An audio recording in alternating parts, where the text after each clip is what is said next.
สบายดี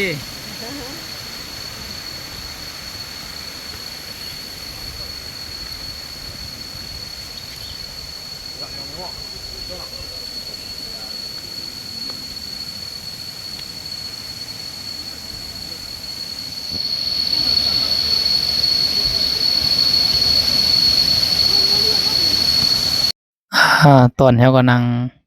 รถชมเมืองคือว่าเขามาถนนเส้นจอมพระทัดภูสีเนาะนั่งรถตู้ชมเมืองนี่คือตัวเมืองหลวงพระบางที่เราแนมเห็นอยู่ไกลๆนั่นคือยอดพระธาตุภูสีกำลังนั่งรถสิออกไปตาดกงสีเนาะน้ำตกตาดกงสีเบิ่งบรรยากาศนำกันเด้นี่เพิ่นว่าธาตุวิสุทธิ์ธาตุวิสุทธิ์หรือว่าธาตุโมที่เราเคยเรียนอยู่ในอันนั้นนะประวัติศาสตร์เบิ่งบรรยากาศนำกันเด้อขี่ไปเป็นเมืองน้อยๆที่สงบที่สงบนี่เส้นทางฝรั่งก็มักมาเที่ยวหลาย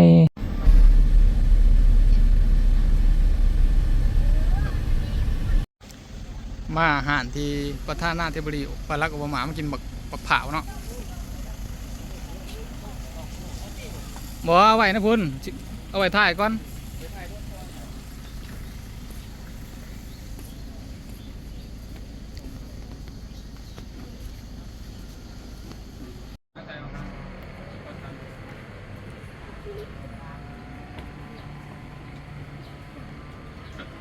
อาหาร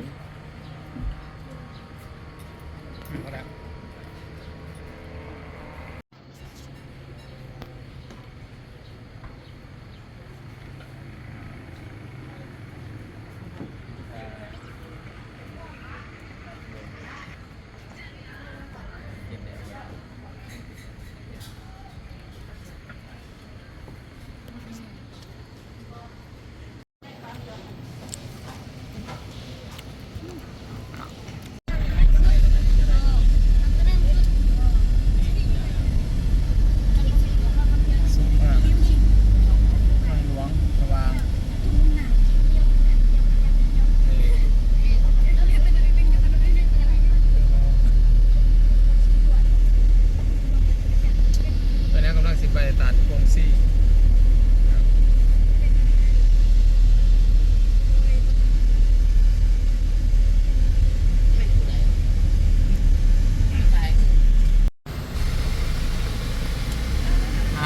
ตอนนี้กำลังหอดตาดทางที่กระทาวันจอดรถเนาะคนมาหลายเนาะมันน่าจะเป็นตามประเทศ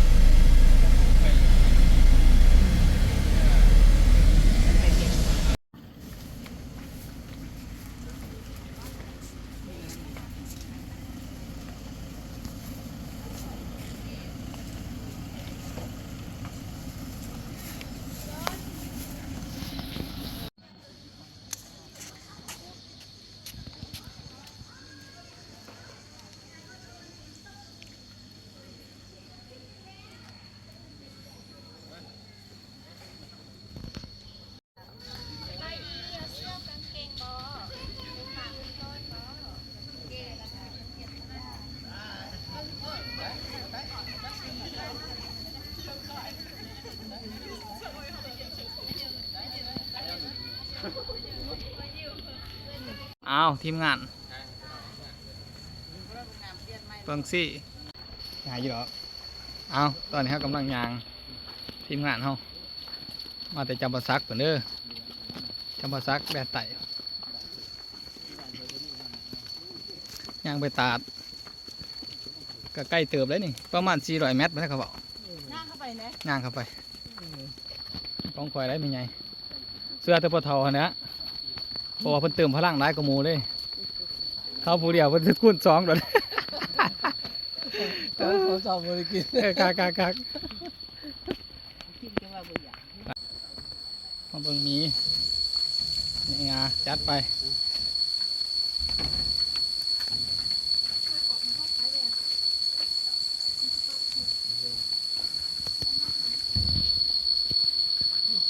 ำลังย่างเข้าไปมีแถะพูนเดเอา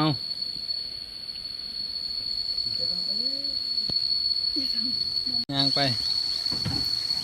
สบายดี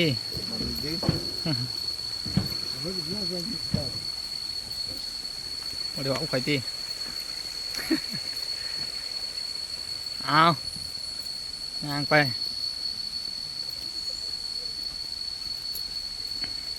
คนก็มาหลายเลยอากาศก็เย็นดีเหมาะแก่การลอยน้ำ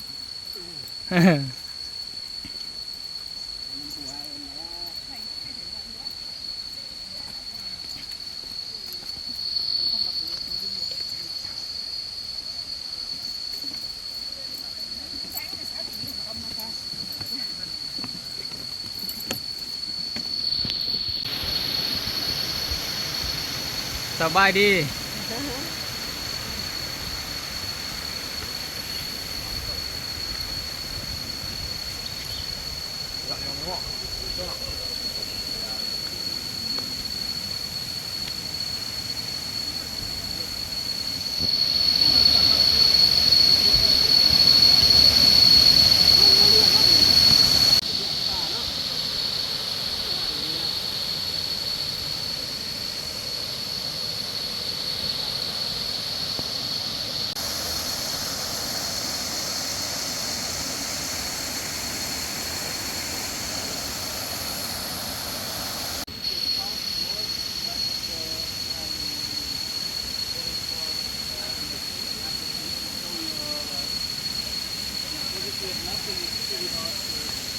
โอ้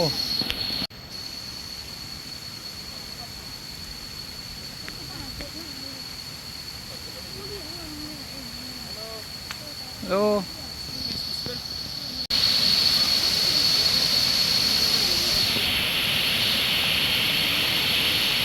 สอนธรรมศาสตร์เอามันเห็นยังกันอยู่หันมันจะมีจังกันสองพอเมียมัน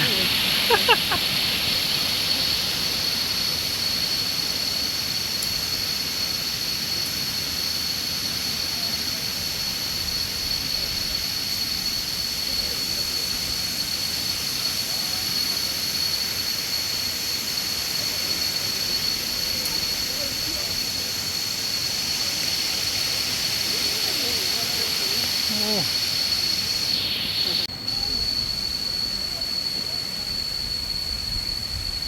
โอ้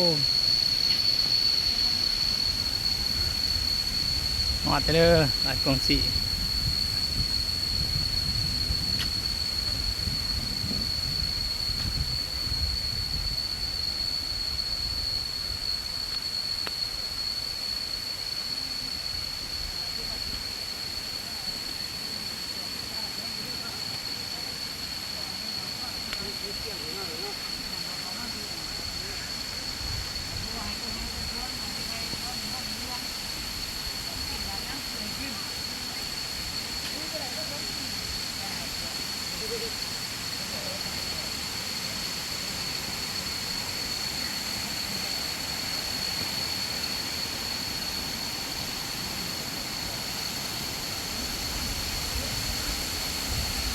โอ้น้ำบ่ได้ปานใด